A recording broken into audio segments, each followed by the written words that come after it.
नमस्कार दोस्तों, स्वागत है आप सभी का आपके अपना YouTube चैनल रेनबो कैंपस में। आज मैं इस वीडियो में सिंपल प्रेजेंट टेंस का कुछ पॉइंट डिस्कस करने वाला हूं, जो कि ऑफलाइन क्लास में टेस्ट हुआ है। पर मैं ये सब पॉइंट पहले भी डिस्कस कर चुके हैं। बाकी जो भी लोग क्लास 11th और 12th में हैं, अगर वो बेसिक से इंग्लिश सीखना चाहते हैं तो आइए देवली घाट खंडक पर बिहार शिव नालंदा रेनबो कैंपस में आप सभी लोग को मोस्ट वेलकम है। क्योंकि इंग्लिश सब्जेक्ट का स्ट्रांग करने के लिए सबसे पहले आपको बेसिक कंसेप्ट सीखना बहुत जरूरी है। आप मैट्रिक में क्या पढ़े नहीं पढ़े, किसी भी तरीका से इंग्लिश में पास कर गए हैं, आप संतुष्ट रहिए। पर आप इंटर में आए हैं तो आपको इंग्लिश सब्जेक्ट को अच्छी तरीका से पढ़ना होगा, क्योंकि इंटर में 100 नंबर का प्रश्न पूछा जाता है इंग्लिश में, जो कि काफी महत्वपूर्ण है।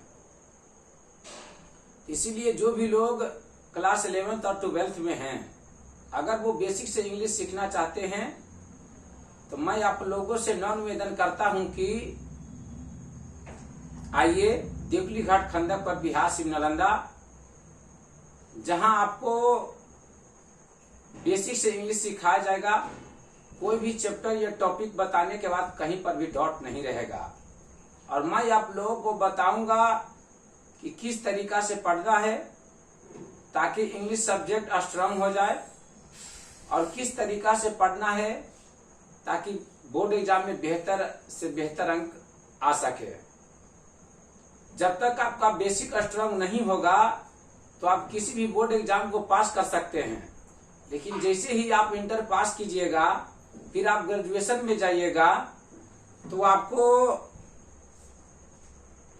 अगर इंग्लिश आपका स्ट्रांग नहीं रहेगा तो किसी भी कॉम्पिटिटिव एग्जाम को पास करना बहुत मुश्किल हो जाएगा। खासकर आप SSC bank, navy air force, NDA, ये सब का आप तैयारी कीजिएगा तो आपको इंग्लिश पढ़ना बहुत जरूरी होगा। आपका इंग्लिश सब्जेक्ट स्ट्रांग रहेगा तो ये सब डिपार्टमेंट की तैयारी करने में आपको मन लगेगा। लेकिन आपका इंग्लिश स्ट्रांग नहीं रहेगा तो ये सब डिपार्टमेंट की तैयारी करने में आपको मन नहीं लगेगा। इसीलिए आप लोग से निवेदन करता हूं कि जिन लोगों को लगता है कि हमें इंग्लिश वीक लगता है, तो आइए देवली घाट खंडक पर बिहार शिव नालंदा रेनबो कैंपस में आप सभी लोग को मोस्ट वेलकम है। पर मैं आज इस वीडियो में सिंपल प्रेजेंट टेंस का कुछ पॉइंट डिस्कस करने वाला हूं। आप सभी लोग इस वीडियो को अच्छी तरीका से देखिए और समझिए। यहाँ लिखे हैं use of simple present tense. यहाँ नीचे लिखे हैं सिंपल प्रेजेंट टेंस का प्रयोग हैबिट अर्थात आदत और रूटीन एक्शन को दिखाने के लिए किया जाता है। मतलब कोई भी इंसान हो, उनका टाइम के अनुसार रूटीन बना हुआ है कि कौन समय में हमें क्या करना है, कौन समय में हमें क्या नहीं करना है। उसके बाद यहाँ नीचे लिखे हैं, पहला वर्ड है ऑलवेज, जिसका अर्थ होता है हमेशा। ऑलवेज का अर्थ क्या होता है? हमेशा। अगला वर्ड लिखे हैं ऑफन, जिसका अर्थ होता है अक्सर या प्रायः। उसके बाद अगला वर्ड है समटाइम्स। समटाइम्स का अर्थ होता है कभी कभी, है ना। समटाइम्स का अर्थ क्या होता है? कभी कभी। उसके बाद अगला वर्ड लिखे हैं ओकेजनली। ओकेजनली का अर्थ होता है कभी कभार।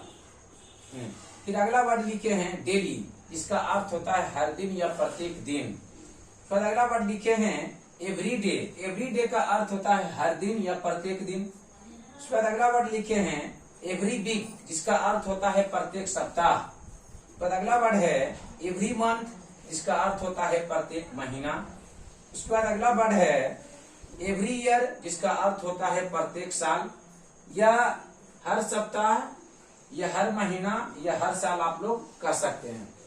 उसके बाद यहाँ नीचे लिखे हैं जनरली, नेचुरली, हैबिचुअली, है ना। हैबिचुअली तीनों का अर्थ होता है सामान्यता। तीनों का अर्थ क्या होता है? सामान्यतः। उसके बाद नीचे लिखे हैं वंस, जिसका अर्थ होता है एक बार। नीचे लिखे हैं ट्वाइस, जिसका अर्थ होता है 2 बार। और नीचे लिखे हैं थ्राइस, जिसका अर्थ होता है 3 बार। उसके बाद अगला वर्ड लिखे हैं वंस ए डे, इसका अर्थ होता है दिन में 1 बार। आगे लिखे हैं ट्वाइस ए वीक, इसका अर्थ होता है सप्ताह में 2 बार। फिर अगला वर्ड है थ्राइस ए मंथ, जिसका अर्थ होता है महीना में 3 बार। अगर ये सब आपको वर्ड मिल जाएगा तो हम लोग सेंटेंस को बनाएंगे सिंपल प्रेजेंट टेंस में, है ना। अगर ये सब वर्ड मिल जाएगा तो हम लोग सेंटेंस को बनाएंगे सिंपल प्रेजेंट टेंस में। कुछ एग्जांपल लिए हैं, आप सभी लोग अच्छी तरीका से देखिए। यहाँ नीचे लिखे हैं she always comes to class late, है ना। क्या लिखे हैं? पहला example, she always comes to class late, इसका अर्थ हुआ वह हमेशा देर से क्लास आती है। इसमें हमको सेंस आ रहा है हैबिट का। आप लोग कहते हैं कि हाँ सर इसका आदत ही है, क्लास का टाइम मतलब बीत रहा है और मतलब दूसरा काम में मतलब बिजी हो जाते हैं, है ना। इसका आदत है सर, है ना। ये सब इसका अर्थ यही हुआ, है ना। वह हमेशा देर से क्लास आती है, इसका हैबिट का सेंस इसमें दे रहा है। उसके बाद है you always make a noise, you always make a noise, इसका अर्थ हुआ तुम हमेशा हल्ला करते हो, ये भी हैबिट का सेंस दे रहा है।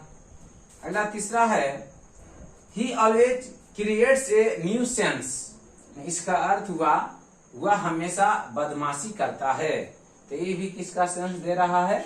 हैबिट का। उसके बाद अगला नीचे लिखे हैं क्वेश्चन, किस प्रकार बोर्ड एग्जाम में क्वेश्चन पूछा जाता है। कुछ यहाँ ऑब्जेक्टिव यहाँ लिए हैं, एगो आप देखिए।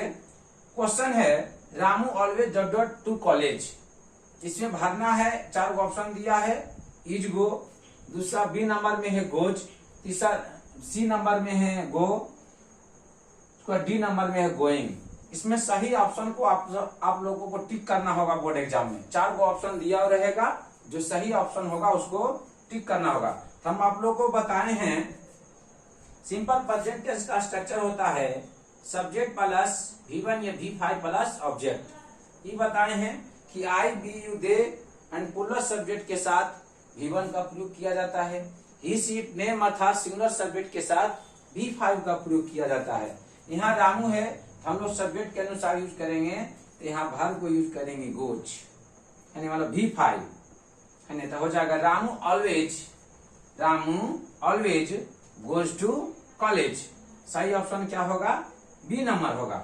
उसका नोट में यहाँ लिखे हैं अगर किसी सेंटेंस में ऑलवेज लगा रहे तो उस वाक्य को सिंपल प्रेजेंट टेंस में बनाया जाता है। यही पॉइंट था। और कुछ एग्जाम्पल है और किस तरीका से बोर्ड एग्जाम में क्वेश्चन पूछा जाता है मैं नेक्स्ट वीडियो में आप लोगों को बता दूंगा। बाकी नेक्स्ट वीडियो मिलेंगे। Thank you all of you.